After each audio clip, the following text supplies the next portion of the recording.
அதாவது கிரயப்பத்திரம் அப்படின்னு சொன்னால் ஒரு இடத்தை அல்லது ஒரு மனையை அல்லது ஒரு வீட்டை அல்லது ஒரு அடுக்குமாடி குடியிருப்பை அல்லது ஒரு நிறுவனத்தை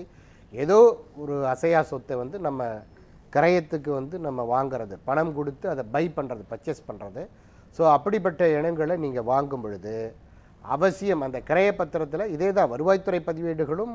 அண்டு பதிவுத்துறை ஆவணங்களையும் நீங்கள் சரிபார்க்கிறத தாண்டி அங்கே விற்பவருடைய பெயர், அவருடைய விலாசம், அவருடைய ஐடி கார்டு, அதே போல் வாங்குபவருடைய பெயர், விலாசம், அவருடைய ஐடி கார்டு. ஒருவேளை அந்த நிலத்தை விற்பவருக்கு பொது அதிகாரமாக வந்ததுன்னு சொன்னால் அந்த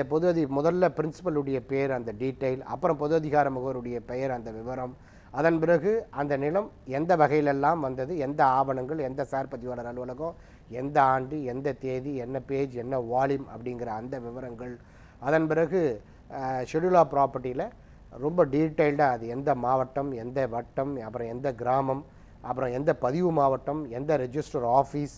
அப்புறம் அதனுடைய சர்வே நம்பர், அதனுடைய சப்டிவிஷன் நம்பர், அதனுடைய அப்ரூவல் நம்பர், அதனுடைய ரேரா நம்பர், அதனுடைய 4 பக்க எல்லைகளுடைய விவரங்கள், சொத்து விவரங்கள் சம்பந்தமான விவரங்கள், மெஷர்மெண்ட்டு கட்டாயம், நார்த்து, சவுத்து, ஈஸ்ட்டு, வெஸ்ட்டு என்ன இருக்குது, என்ன மெஷர்மெண்ட் இருக்குது அப்படிங்கிற விவரங்களை ரொம்ப கூர்ந்து ஒரு முறைக்கு 2 முறை கவனிக்கணும்.